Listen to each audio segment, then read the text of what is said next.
Assalamualaikum warahmatullahi ta'ala wabarakatuh. Magandang hapon po sa inyong lahat. Ako po si Mus Lidasan, Tubong Maguindanao, taga Cotabato. Ako po ay isa sa mga convenor ng Maisog at ngayon ay part po ng Save the Philippines Coalition. Bago po ibigay o explain sa inyo ng maikli kung ano yung Save the Philippines Coalition, nais ko po lamang malaman kung meron po bang mga Maguindanaon dito. Pakilakas lang po, meron po bang mga Maguindanaon dito? Meron po bang mga Maranao? Mga Tausug? Nandito, mga Sama at iba pang mga Bangsamoro. Tayo po sa farm ay hindi nakakalimot sa tulong ni Presidente Rodrigo Roa Duterte. Dahil po sa kanya, nagkaroon tayo ng klarong Bangsamoro Autonomous Region in Muslim Mindanao. Isa po ako sa gumawa ng batas na yan na ipinasa natin sa Kongreso at si President Duterte po ang pumirma ng batas na yan. Ngunit nung natapos na, nandyan na ang BARM, nandyan na ang block grant, nandiyan na ang tulong ng gobyerno sa atin. Yung lahat na nakinabang sa tulong ng gobyerno ay nakalimutan na nila si President Duterte. Nung kinidnap si Duterte at dinala sa Hague, wala pong narinig na galing sa BARM na kinondem yung ginawa nila. Wala pong leader sa BARM na nagsasabi ng Marcos resign at sila po ay hinahayaan ang katiwalian at lahat ng mga masasamang ginagawa ng ating gobyerno.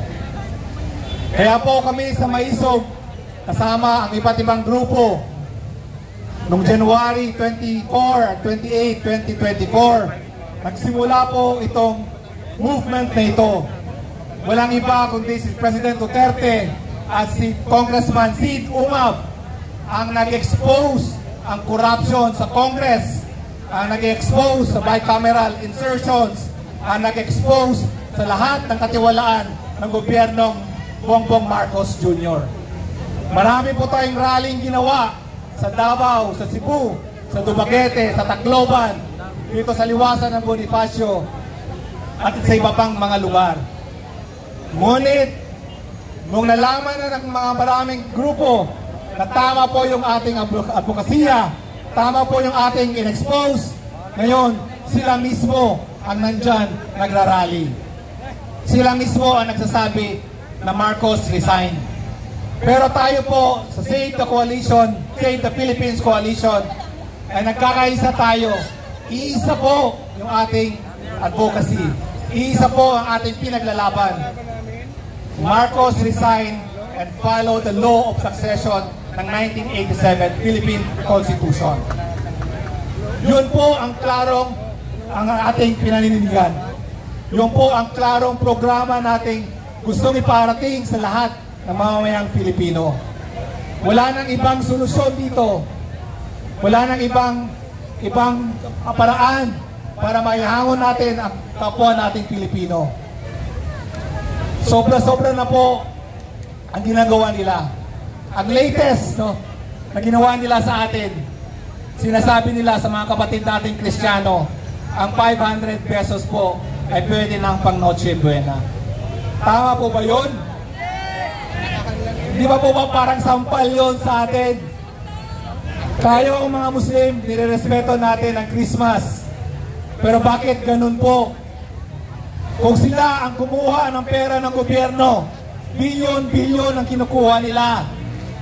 Pero pag ang Pilipino, pagse-celebrate kasama ang pamilya nila sa Noche Buena, ang ibibigay nila 500 pesos. Tama po ba yun? Anong klaseng logic, anong klaseng pag-iisip po yun ang meron ng gobyerno natin? So ngayon, magsama-sama tayo. Alam po ninyo, may nagsabi sa akin, bakit watak-watak tayo? Meron sa EDSA, meron dito sa Liwasan.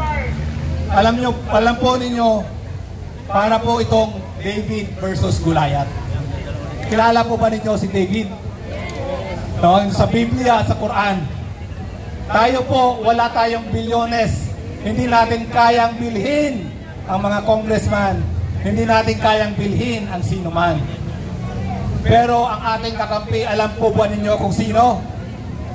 Wala tayong ibang kakampi kundi ang Allah subhanahu wa ta'ala. Ang Diyos po ang ating kakampi. So ngayon, kung hindi po natin makayang paalisin siya ngayon, hindi po nagtatapos ang laban. Marami po itong mga panawagan ng ating gagawin.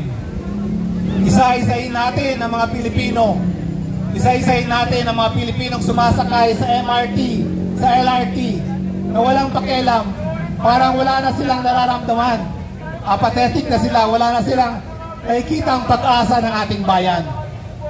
Yung mga kapatid natin nandyan sa mall, lahat sila parang nawawalan na sila ng gana.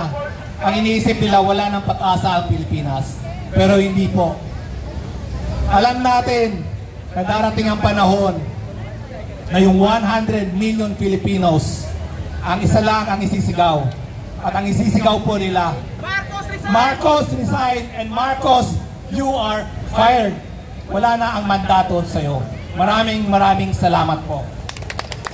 Maraming salamat, Attorney. At lahat ng sasama sa Mindiola, kumain po muna tayo at lahat ng sasama, marami po tayong placards. Pwede po kayong kumuha dito.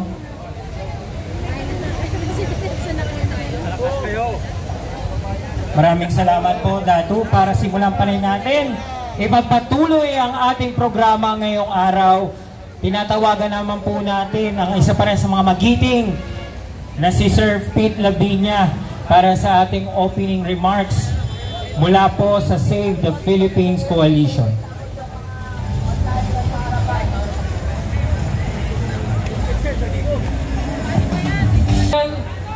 Hindi ako mag-opening remarks, baka closing remarks.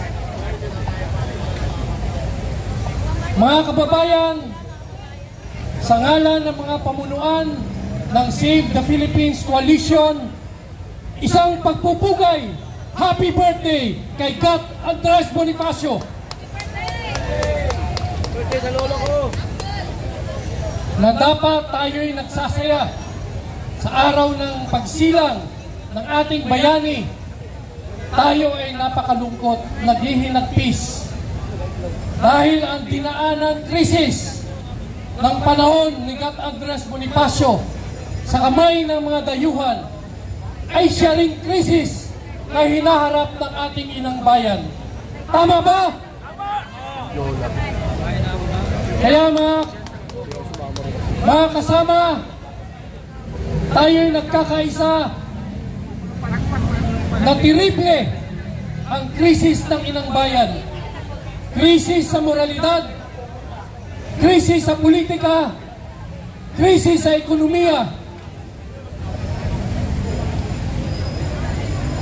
Isa lang ang pwede nating mahintulad sa mga nangyayari ngayon. Ang inang bayan ay nalulunod sa kumunoy ng krisis na ito. Ano ang dapat nating gawin? Sagipin, isalba, iligtas ang inang bayan sa ganoong krisis. Nagkakaisa ba tayo dito? Para unang hakbang na maalis ang krisis na ito, kailangan pababain yung mga highs sa drugs na nasa palasyo. Pababain ang mga hudas. Pababain ang mga buhaya. Nagkakaisa ba tayo rito?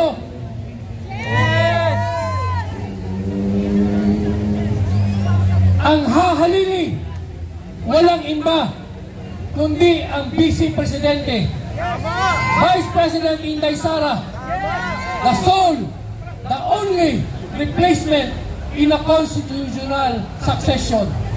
Dapat ibasura lahat ng mga formula na inilalatag nila. Caretaker government, military civilian junta, transition council, at iba-iba pa. Lahat yan ay wala sa ating batayang batas, ang ating konstitusyon. Lahat yan ay illegal. Tayo lang ang nagsusulong ng constitutional succession. Kaya tayo narito ngayong hapon. Kung tayo nagkakaisa dyan, dapat magkaisa rin tayo sa panghuli. Kailangan tulungan natin ang darating na bagong Pangulo, BP Inday Sara, para maituwid ang krisis na ito. Maipatuloy natin ang mga naumpisahan ni Tatay Digong. Maituloy ang mga pagbabago na sana marami ng Pilipino ang nagbenepisyo. Mga kasama, kung buhay ngayon si Andres Bonifacio, wala siyang isisigaw kung hindi, Marcos, you are fired! Marcos, you are fired!